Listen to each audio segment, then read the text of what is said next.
Hello and welcome to episode 9 of the Make Things Better podcast. Today I have Mark Gannon on the show, Director of BCIS. Thank you for coming on, Mark. First question for you. What is BCIS? What does that mean then? Nice to be on, Tom. Thanks for inviting me. BCIS stands for Business Change and Information Solutions. So I basically look after IT, digital, information management, and also business change programs for Sheffield City Council. So I've got an IT service, operational IT service. I've got a digital services team who look after kind of online services and that kind of thing. And I've also got a team of business change professionals, so project managers, business analysts, those kinds of people. So we run a number of programs and projects. I've also recently just actually taken on responsibility as the organization's lead for our one-year plan. So as part of our recovery from COVID, the council's put together a one-year plan. We would normally have a 3 to 5 year corporate plan, but this is a kind of a transition phase from the kind of responsive part of COVID into kind of moving into a more strategic exit out of COVID years. So I'm also the lead for that coordination team who are basically helping the organization to deliver against those one-year plan priorities.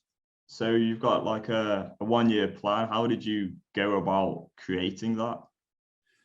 So the one-year plan is essentially it's the list of the political priorities. You may know that we've now got two parties working together who run Sheffield City Council. So the Labour Party and the Green Party have a joint set of priorities that they put together because at the last election there was no party with overall control. So as part of their executive agreement to go into sort of power together to run the organisation, to run the council, they agreed a number of things. So there were 6 key things that they wanted to see, including, investment in youth services and implementation of new local area committees to improve decision making in Sheffield. And quickly after that, we then agreed a one-year plan, which was a set of key priorities to take us through the next year that resonated with the politicians' wishes for what they wanted to see happen in Sheffield. We've had a new chief exec fairly recently, but she's been here now almost a year. But one of her first things was to work with the political administration in the council to identify those priority areas that they wanted to see put in place. All of it really focused on making Sheffield City Council a kind of better organisation, more fit for purpose, more fit to respond to the needs of the city. And also, a number of thematic areas around, the big issues of the day, net zero and green, the economy post-COVID, local democracy and transparency, a whole range of things that are important to the politicians and I think important to the people of Sheffield as well. So that's really a kind of foundation step between what was a very much a kind of responding to COVID, moving into a much more now focused set of delivery. And then next year we'll probably publish a 3 to 5 year plan, which sets out a kind of longer term set of objectives. Yeah, so sort of starting out with a one-year plan because obviously a lot has changed, which has probably been detrimental to maybe any 3 or 5 year plans that have been planned in the past, I suppose. I think the thinking was that actually we needed a sort of a stepping stone that signaled that we were moving out of COVID response. Because for the last, since March 2020, the council's very much been in responding to COVID and really focused on keeping our organisation running so that we could help to keep Sheffield running. Because, no one was expecting a global pandemic to come along. So that's really changed a lot of things in terms of how we work. We might come on to talk about some of those, but it's also kind of significantly changed the economy, the global economy, and therefore Sheffield's economy. So So really, it's important to say, right, COVID's not gone; it's still here, but actually, we now need to start to move towards designing and implementing the things that are going to move Sheffield forward from COVID. And you might have seen some of those things recently. There was some good news last week from the budget, which was unexpected, if I'm honest, around funding for Sheffield, both in terms of our grant from government, which has been slashed over the last decade, but also some funding for improvements in Castlegate and Attercliffe, which are really positive symbols for Sheffield, moving forward in a really positive way. So the 1-year plan is a kind of stepping stone from COVID to much more strategic set of plans for 3 to 5 years. Yeah, it's good to hear about the budget news. If we go back a little bit in terms of COVID, and you're saying that there's been quite a lot of changes, as I would have expected really since the March 2020. Can you tell us a little bit about those changes and how it's really impacted your work at the council as well? Yeah, so I mean, the main thing was, I remember back to sort of February, March of 2020, and obviously the news was starting to heat up around this potentially being a global pandemic and lockdowns and all that stuff, which were all new language to everybody really. The problem we had organizationally was that we, in terms of our technology and our ability to kind of work remotely, it was pretty limited at that point. We had the ability probably to allow an absolute maximum of maybe 400 people to work remotely from home. Now, obviously, in March 2020, the news was everybody had to go and work from home. So at that point, we could get about 400 people working remotely, like fully remotely accessing systems from home. We've got, nearly 8,000 people working for the council. So that's not a great place to be, really. We were just also at the point of ending or exiting from a big contract with Capita. So we just insourced our IT. So we literally just landed in our new IT service and taken over responsibility for all of our applications and our infrastructure at the point that we were told everybody needs to go and work from home, and we now need to fast track our plans, which we had plans basically set out for 2 years to kind of roll out all this new infrastructure, and we were told, right, we need to do it within weeks, not years. So you can just imagine. But there's nothing like having a single focus to really galvanize people, and I think that's one of the key lessons I've learned is, I kind of always sort of instinctively knew that having a clear purpose and focus was important, but actually, COVID was, that utterly compelling single thing that everybody knew, understood, realized what the impact was, and really helped galvanize people behind sorting out the things that we needed to sort out. So I'll just refer to some numbers that I've got written down here. But in the period since March 2020, we've rolled out 7,500 new Windows 10 laptops. I managed the team that did that, so they take all the credit for that. They've been absolutely phenomenal. Even when I think about it, I just still can't believe that we managed to achieve it. We had 60 line of business applications that were packaged up and presented on a remote desktop infrastructure so that people could log in from home. We rolled out Microsoft 365 and Teams, including Teams telephony. And in amongst that, we deployed a new remote contact center so that our contact center for customers, our agents could log into the contact center from home. So, and I'll be honest, that first period from March to sort of late summer of that year was horrible, because we didn't have the infrastructure we needed, but we were in the process of putting it in. But obviously, at the same time, we were having to try and, as an organization, keep services running for people who really, really relied on us. So it was quite difficult. but we got through that, and my team did a phenomenal job, but also colleagues across the council were really, really patient and really understanding, and we, there was really very much a pulling together of everybody in helping us get through that.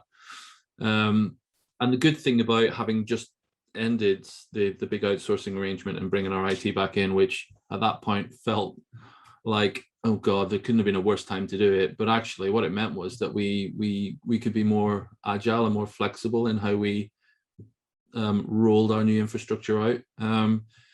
So wind forward to now, and I think I keep getting emails from people saying, thanks for your hard work. This is people in the organization, from all over the organization, just saying that they can't believe what a difference it is now. The technology that they have, they can use OneDrive and log in remotely and see documents and share documents with colleagues and Teams video, and which doesn't sound like the metaverse, but when your starting point was quite low in terms of available IT, to be at a point now where actually the IT, you don't really notice it because you just people can just do what they need to do, and that's the best position to be in. If you notice the IT doing its job, then it's probably not doing its job properly. That the IT should be there just facilitating. So I really enjoy getting those emails from people saying what a difference it's made to their jobs, in lots of different ways, and lots of different teams as well, just in terms of accessibility as well. So we had somebody from our the team that manages the deaf school, and just they are now able to work in a different way that they couldn't have before because the technology is enabling that. And it's just, it's great, but it was quite a difficult period. 2020 was a tough year. This year's been more about getting the most out of the investment we've made. And now actually, in a way, COVID sort of fast-tracked that and accelerated it, because if we hadn't had COVID, then we would have had to go through a massive change journey and done loads of work to try and encourage people to adopt all the new technology, the stuff that, you need to do. I'm not saying you shouldn't do that stuff, but it just takes much longer and is a lot more effort. But actually, COVID, people were dying out for this stuff, so there was no convincing to be done. It was people were desperate to get technology so that they could continue to provide services. And I think we're in a place now where, as an organization, we're much more flexible and agile, and our opportunities to work in different ways are now hugely bigger than they would have been, a couple of years ago. Yeah, I was going to ask you, do you think if it wasn't for COVID, you'd be in the place you are now in terms of IT and technology? But you've already said, I guess, that it kind of fast-tracked that whole process, right? Yeah, we wouldn't be where we are now, but we would be there probably in a year's time. It would have taken a bit longer because we would have taken more time, because we could have taken more time. And there's a lesson there, really, isn't there, about just because you can take more time doesn't necessarily mean you should, I suppose.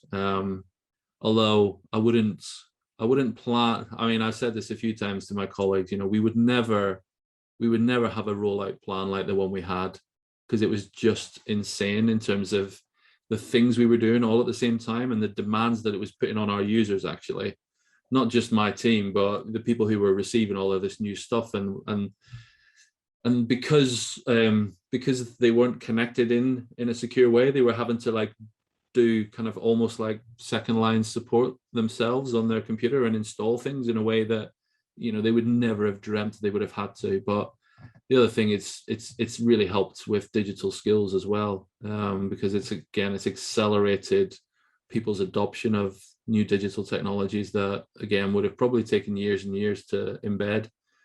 So we would have got there, but it would have taken a lot longer, I think. How did you and your team actually manage to get so much tech throughout the council? How did you actually implement that plan and kind of deliver all of that to people? So when I started when did I start at Sheffield? 4.5 years ago. I mean, as I say, we had a big outsourced contract, not just for IT, for lots of things. But and this isn't a criticism of that outsourced arrangement, but we as an organization had not invested in our core technology for a decade. So it was in a poor state of affairs. Certainly wasn't value for money, and it didn't work well. I remember when I turned up on my first day and was handed my kit. Now I'm the CIO of the organization, and I'm handed my kit, and I sort of, I don't expect any special treatment just because I'm in charge of IT, but when I got what I got, I thought, blimey, is this part of the test? Are they seeing what I'm going to say when they hand me this stuff? It was really awful. And actually, it was an old style set of arrangements. There was no cloud. There was no everything was in a big data center down south. You might say that's cloud of a sort, but there was no software as a service. It was all kind of in a big data center. So if the data center went down, you kind of lost everything. I mean, the week before I started, or the month before I started, I think there was a massive issue in that data center, and Sheffield City Council lost all of their IT for 5 days, like nothing, zero. So you can just imagine what that was like. I was glad I started the month after, actually. But yeah, I think myself and my head of IT, he started not too long before I did. And it was clear that we needed a different strategy. So we came up with a brand new strategy.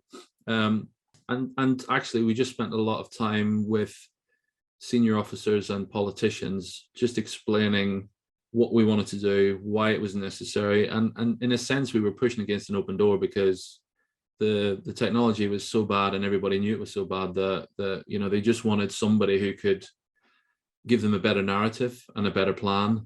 So we were able to do that. And often these things just come down to, you might have a great plan, but if you can't pay for it, it sort of doesn't matter. But we were able to build a business case based on saving money from ending the contracts with Capita and reinvesting that in upgrading our IT infrastructure. So we did loads and loads of work on the plans. So the plans were there. So even when COVID started, the plans were there and they were still good plans. So we were able to roll those out.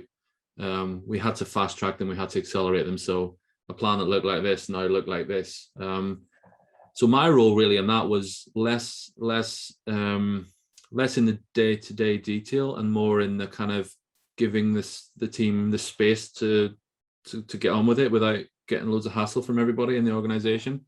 So I was a bit of a buffer, really. That was my role. And also I sort of was the sort of consistent single voice that people heard all the time. So whenever I was telling people about the plans and what was coming next, it was always me. And so there was a kind of recognition of the program. So people started to actually good recognition, good trust in the program. So people, and there's no magic sauce to that. It's just repetition, clarity, and just keep going and just recognize that there will be choppy times, and there were lots of them, but you just have to keep going. It's a good plan. We keep going. Things will come along. They always will, that you don't expect from left field. And you just have to either try and ignore them or try and deal with them and just, keep moving towards your end goal. Be flexible. I mean, it's not just a sort of stubborn move towards a goal, but yeah, I think all of the prep work we did a few years ago paid off in the end because it was the right plan. And I think there were a couple of times where people possibly were starting to lose faith that we were doing the right thing, but I convinced them that we were doing the right thing and that they're right to have faith. And I think now we're in a much better place. And I think people are just great that we've been on, grateful that we've been on the journey, even though it was a tough one. Yeah. In terms of your plan, how did you kind of communicate that with others, and how many people within the council needed to be aware of that and sort of share your vision for it? So we spent a long time on communicating and shaping the messages because so we have a wonderful communications officer that's been with our team on this project. We called it Tech 2020. So this is how long ago we started Tech 2020. We still call it Tech 2020, even though 2020 is gone, because people recognize the brand and trust the brand. So in a way, it doesn't matter it's a bit like 20th Century Fox. It's just a name. But yeah, Philippa, our comms lead, worked with me to come up with some really innovative ways to do it. So we ran a load of engagement sessions with employees. We would go out to where they worked, because the council's a big, complex place that's got people that work in offices, people that use computers every day, people that don't work in offices, and people that don't use computers at all. So, trying to reach all those different people was a big challenge. And we did really sort of nice, clear messaging. I would do videos, which would be sent out with some key messaging. We did a series of podcasts, actually, down at, where is it? The technology parks in there. There's a podcast. There's a podcast studio. I think it's James Marriott that runs it. But yeah, we recorded some podcasts, because we recognized that some people like written information and that they consume it like that. Some people like to see videos and they consume it visually, and some people like to hear things. And we just repeated and repeated and repeated and repeated. And the really important bit was making sure that the comms and the sort of almost marketing bit was really tightly aligned to the planning bit, because what you didn't want me sort of as the voice of the program saying things and then the program doing things that weren't consistent with that, because it just undermines the credibility of the messaging. So we would often, well, on a daily basis, basically check that the messaging matched the delivery, and we just gave people opportunity to engage. So we reached most people in the organization, I think, which was great, because when it got to after March 2020, we had to accelerate some of the comms and accelerate some of the work.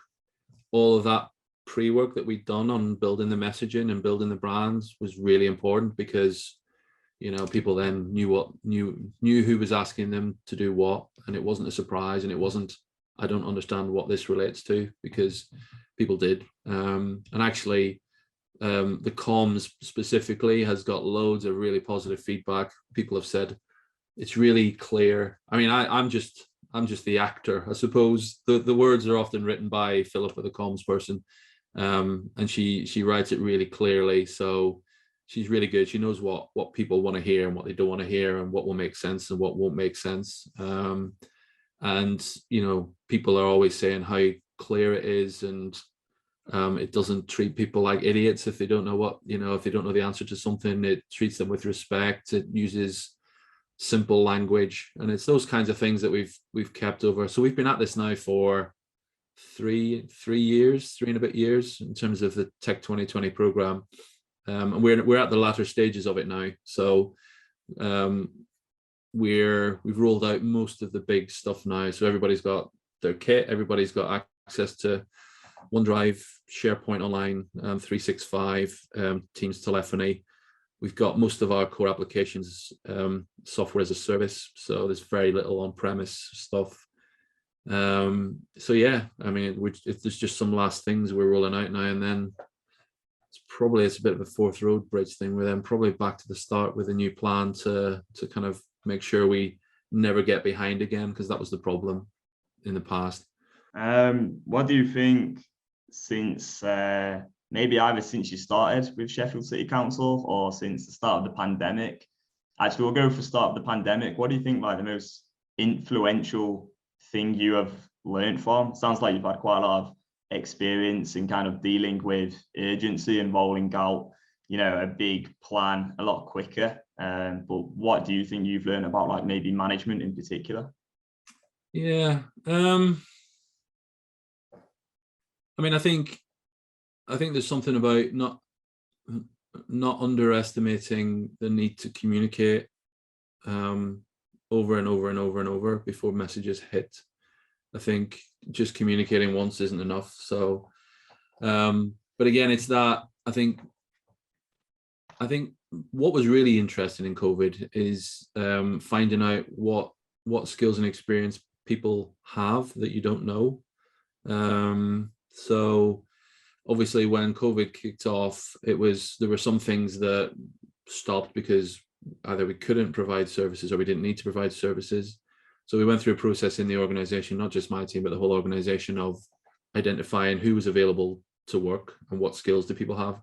And it was really fascinating. So one of the things I've learned is not to make assumptions about somebody's background or skills just because they happen to be doing a particular job in a particular part of the organization. Actually, people have long journeys and long histories to get to where they are, and actually it's important to ask about that and find out what people have, because actually people really often are really happy to bring that other part of themselves to helping to solve problems. If only you knew, and if only you asked them and gave them the opportunity to show that. So COVID really demonstrated. I mean, I learned all sorts of things about people that I didn't know, not because I didn't think they weren't capable, but it was just you sort of box people off, or you have a tendency to box people off because they're doing this job that, well, that's all they know about. It's really not the case. So how did you discover like what skills people have? Because I can imagine that would be quite hard as a manager, like actually finding out, yeah, this person could be resourceful in this way, or they could bring this skill. Well, we did a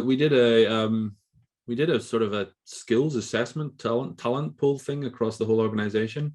So we literally asked everybody to complete an assessment to say, you know, what things can you bring to helping respond to COVID. And actually people had all sorts of things that they'd done previously in their background that, you know, we just never knew. But also just talking to people. I mean, you know, just asking people. It's amazing what people will tell you if you just ask them questions.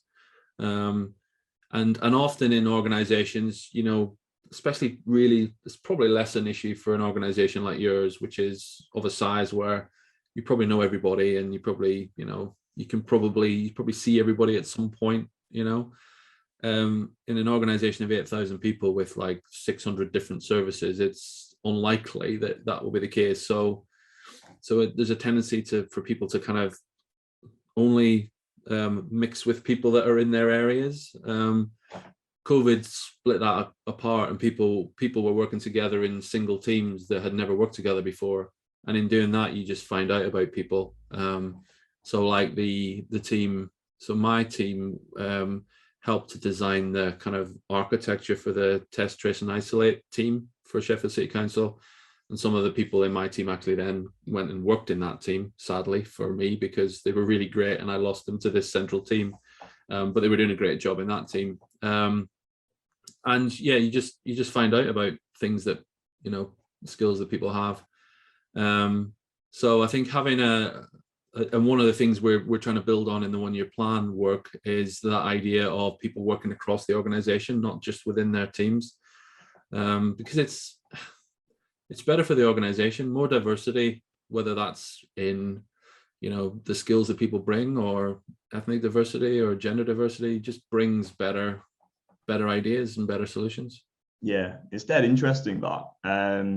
Before Hive, I was doing a degree apprenticeship for a little while, and the company I worked for had this idea that they'd basically switch your role every like 3 to 6 months within the company. So you'd ended up working in 8 different departments within the company. And it was quite a good idea, because the purpose of that was to learn different skills and get to know different people. And then you could bring different skills to different areas, and also see how it all connects together. Because I think in big companies, which that company was, it is quite hard to understand how processes can be more efficient unless you actually can look at it holistically, or, you know, you understand the whole structure of it. So yeah, it was quite an interesting experience doing that in a way. Yeah, no, we have some we've got some degree apprenticeships, and we basically rotate them around, partly to give them greater experience, and then partly to see where they think they might fit better or want to work more. So yeah, exactly. I think that is a decent idea, really. So it sounds to me like you and your team have done an amazing job over the last few years. Do you think the pandemic has sort of changed or impacted your ability to deliver services? And is there anything that you've learned that you'd now do differently in the future? I think the pace of delivery for sure is something that we talk about, actually, because during COVID, we didn't have time to, literally, some of it was life and death. We had to make decisions really quickly in order to provide services. Either people might, I'm not trying to over egg it, but people might die, or companies might go bust if they don't get grant funding from government in a timely manner, or whatever. So it was really like important stuff. So we found a way to work rapidly. So we don't need to go back to a world where things need to become slow again. So because often people would have said, oh well, this is how long things take, and we've proved that it doesn't. We've proved that we can do things more quickly if we need to. Now there's a kind of balance there, because working at a very high pace level all the time takes its toll on people's well-being. So there is something about, you can't work at 100 miles an hour all the time. It's just it was tough for a lot of people, but equally you can move more quickly. So I think now when we are designing process flows and decision-making routes, we're now more thinking, well, actually, we know that this can happen more quickly, or actually, we don't need that step anymore because we didn't need it during COVID. So why do we need it now? And so it has changed how we think about things. We've got at the minute, we're going through the budget rounds, and we've got some big budget challenges ahead as an organization, as lots of councils do in the country at the minute. So that kind of agility and ability to kind of respond more quickly to changes is something we've learned as well, which will probably help us as we navigate the next few years. And just, again, that kind of working across teams and making connections, and it's just a better way to work. And it's really finding the ways to make those connections possible. So as part of the 1-year plan work that we're doing, we're creating some kind of networks of sort of communities of practice to try and make connections between different parts of the organization, and help people to learn and develop together. So yeah, there's a lot of really positive things that have come out of the pandemic. The other big one is just our kind of ways of working, like physical ways of working. So I don't think we're ever going to go back to everybody back in the office full time 100% of the time. I think that ship has sailed, certainly for most big organizations, I think.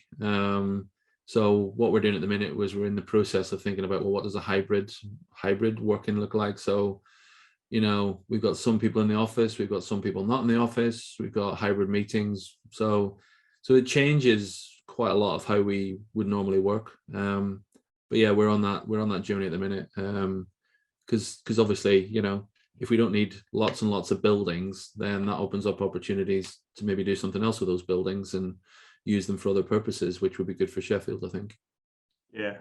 Do you have anyone working for Sheffield City Council who isn't based in Sheffield, or do you think you're going to have more remote workers in the future as well? Yeah, we have. We've got so the person who used to be in my team, who was the team manager for the test, trace and isolate team, one day asked the question, if I was to emigrate to Spain, would I still be able to work for Sheffield City Council?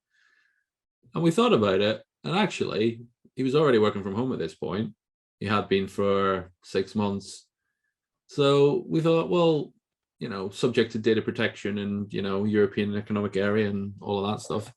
Yeah, no reason really. Same time zone. There's no operational reason really. So yeah, he works in Spain. And we've got people. So we've got somebody who lives in Cornwall. So yeah, there are people all over the place. It gets a bit more tricky if people want to go and work on the other side of the world, because yeah, there are operational issues then around time zones and things like that, which are just more difficult to handle, I think. But yeah, I think it does change things. And I think actually, if you're an organization in the future that doesn't offer flexible ways of working, I think you'll be, in the job market, in the employment market, you'll be seen as, backward. You'll be seen as it's not even a perk anymore. It's just an expectation. I think people just expect, depending on the job. I mean, some jobs you need to be physically in the place, but if you're a consultant or working for an organization where it's an office-based job, and actually what they're buying is your knowledge and your expertise, then you don't need to be there. Then why do you have to be there? So yeah, I think that the forward-thinking organizations will make this just part of the job offer. Yeah. I wonder if we're going to see like more people sort of move around councils in the future as well, because they don't have the restriction of location. Yeah, I think so. I mean, it's an interesting one, because you may well get loads of people moving from really expensive. So people would find it hard to move to London now, because it's expensive place to live if you're not there already. I mean, I did move to London when I was 21 and lived and worked there for 5 years, and it was expensive. And then I left and moved up north. But I could work for a London authority now without having to move to London. And a friend of mine has worked for London Borough of Hounslow for the last 8 months full time. He lives in Rotherham. So it really has upended things, I think. And then so organizations can now look at the best talent. Doesn't matter where they are, as long as you're prepared to be flexible and agile. Yeah, it is a bit of a game changer. In terms of, this is going to be my penultimate question, I think. In terms of like smart cities, how's Sheffield getting on? Because I watched a video like from about 4 or 5 years ago, talking a little bit about Sheffield and its potential as like a smart city and a few strategies and so on. I mean, smart city is an interesting phrase. I think I think the smarter cities are the ones where they use data most effectively. So I think there's a few things happening. I mean, there's some really cool organizations in the city, like the Flow, who I'm guessing you will be aware of. And they do some really cool stuff with data around travel. And you've got some brilliant stuff at the university, the Urban Flows Observatory, that do some really smart stuff around heat and kind of air quality within the city. I think the game changer for this is for smart cities is going to be the green agenda. Actually, I think that's what's going to really push it high up the agenda, because actually electric vehicles, carbon reduction, air quality, that's really what you're talking about when you talk about smart city. And I think now that we've agreed a charging zone for Sheffield, I think that will kind of really help to drive the smart agenda much more. It's a hard one, because I think smart cities, it's, unless you've got an obvious use case, it sometimes feels like people are trying to sell you stuff that sound cool, but actually what's the benefit? I think now we're in a period where actually all of the things that we have been doing, building connectivity and trying to roll out 5G, and Sheffield's connectivity is much better than it was, but we want to do more, and we want to get a 5G demonstrator in Sheffield, so we're looking at options for that, for example. But yeah, I think net zero and the green agenda will really force that. But yeah, we've got a massively diverse digital sector in the city, so something to be really proud of, actually. And if you're going to talk to Chris Diamond and co soon, then there's no better person to tell you about all the amazing things that the Sheffield digital sector are doing than Chris Diamond. So yeah, absolutely. I think that is actually going to be like the topic for that podcast, so I'm looking forward to that as well. Well, yeah, anyway, final question for you, Mark. So this is a bit more of a broad question, but I've asked every guest, and in fact, I don't think I've prepped you at all for this. In fact, I don't think I prepped you for any of my questions. I made a list of like 5 questions, and I don't think I actually asked many of them. But anyway, so what can people do in the world to make things better, in your opinion? Blimey, that is a broad question, isn't it?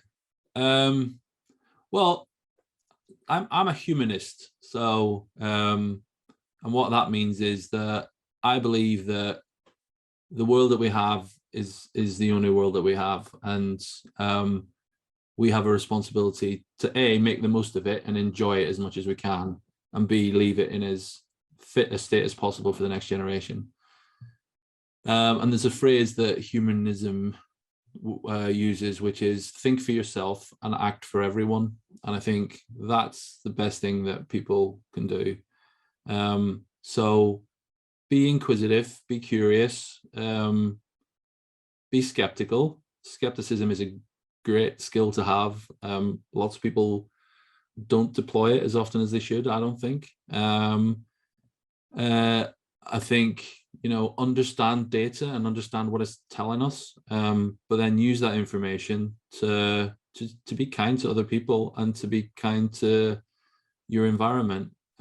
So sorry, that's a bit of a broad answer to a broad question, but I think those are the things I would say. No, I think that's a good answer. And I've been looking into humanism lately, and I think my kind of conclusion on it is that most people, if they understood it, probably would say they're humanists as well, right? Maybe. I don't know. Anyway, maybe that's a topic for another podcast. But yeah, well, anyway. If you want to talk about humanism in more detail, Sheffield has the Sheffield Hospital has the UK's first and only possibly humanist chaplain. So she's she's amazing. And there is a local Sheffield humanist branch if people want to talk about it. So okay, great stuff. I might have to check that out. Anyway, we knew we'd end on humanism, blimey. Yeah, not me. Thanks a lot for coming on, Mark. Really appreciate your time. It's been interesting to hear about Sheffield City Council and how you've adapted throughout the pandemic. Sounds like you've done a really great job, to be honest. Yeah, lots of people have worked really, really hard, and I'm really grateful to them for that. And thanks for having me on. It's been a really good chat. I've enjoyed it. Yeah, cheers. And thanks to everyone listening as well. I hope you have enjoyed today's podcast, and I hope you have a great rest of your day.